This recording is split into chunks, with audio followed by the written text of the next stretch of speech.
Yeah.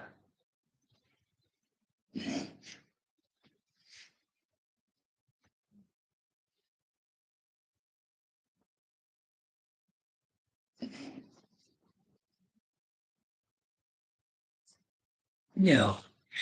Catholic and curious. Monsignor John Pope, your questions answered. And boy goodness, what stupid questions they are. When the crowds hailed Jesus, is the question, as inverted commas, son of David, and inverted commas, king of the Jews, wasn't that enough for Pontius Pilate to crucify him? Robert Monsignore, he must be a stupid man, mustn't he? Be asking that question.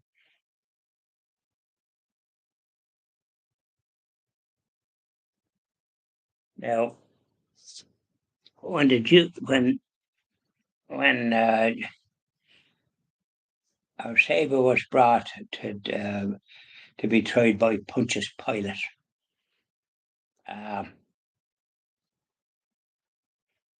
he had been vilified and spat upon by the force of evil, and his nose had been broken,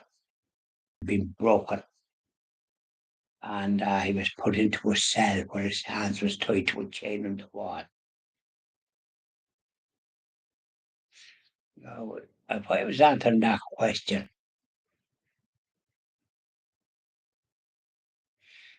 I'd say to that gentleman, that's what happened, Jesus.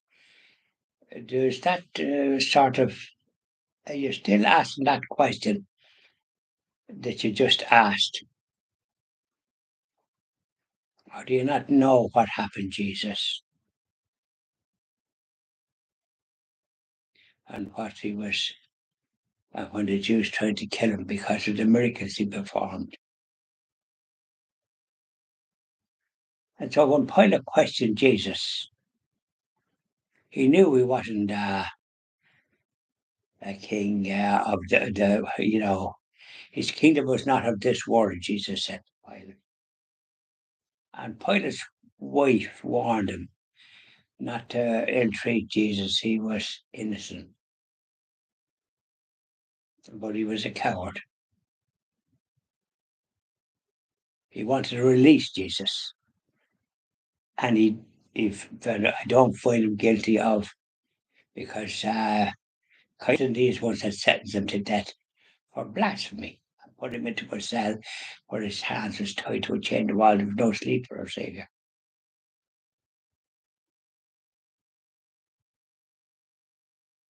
So that's what they sentenced him to death for blasphemy, and Pilate found him innocent of that charge and wished to release him. Now, Monsignor John Pope doesn't say that, but he should say it. His answer is, as far as I'm concerned, not good.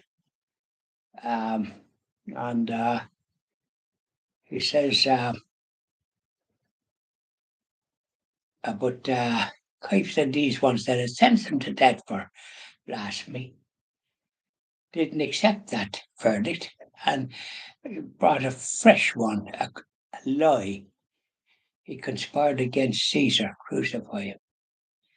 Now, Pilate, it shows of his weakness, because he had found himself innocent of blasphemy. Was there some difficulty with him that he couldn't say to those, I have found him innocent of blasphemy for which you sentenced him? And now you're bringing a charge that you didn't sentence him to death for, but you want me to do it. Go back to the drawing board and bring the proof of what you say. That would be the correct thing to do, but he was a coward, wasn't he? So when they said he conspired against Caesar, he gave him a choice to release a prisoner, Barabbas, a murderer who murdered Romans, punishable by death, or Jesus, a man of peace, and by him giving Barabbas, he let himself wide open against for the Romans to be annoyed at his duplicity. So he was caught, but he he made a mistake. He thought that they were telling the truth about, and they choose Barabbas to be released. And that's why Pilate then sentenced our Saviour to be scourged at the pillar. And he was stripped from his garments and tree and scourged and beaten so much that his poor body was torn and bleeding in numerous places. And when he was released from the pillar, nobody came to bind his wounds. Not Pilate did, nor anyone, nor the centurions, to their eternal shame. He was at the mercy of evil people. 3 soldiers came across and dragged him up from the ground and put a purple cloak around his shoulders, dragged him across the road, and put a crown of thorns on his head, pressed it into his head with an instrument, and vilified and mocked him and struck him. Who hit you, king, and spat on him? Who spat on you, king, and took the reed out of his holy and venerable hands that it put in as a in mockery of a royal sceptre and beat a sacred face with it? That's the condition he was brought out in front of Pilate. And he wanted to try and bind his wounds. But no, Caiaphas and the mob shouted, "Crucify him. Let his blood be on us and our children, about a curse in our race," which is why Jesus cried over Jerusalem. Now, that's the way to answer that question, not the way he answered it. It wouldn't do me one blind bit of good if I was as stupid as that man that asked that question. So I'll do a few more of this, and if that's the sort of questions that's answered, I won't waste my time. It's a ridiculous book, and I think there'll be solid questions that I'd be interested in too. I mean, I know these things from reading the Bible and from following the life of Jesus as best I could.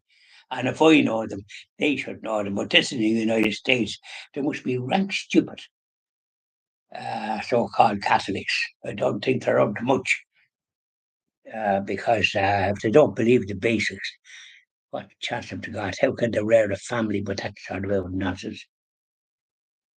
I'll be just looking at a few more questions, and if I see any more like that, I'll give it up. I'll give that book away. Well, no, I won't.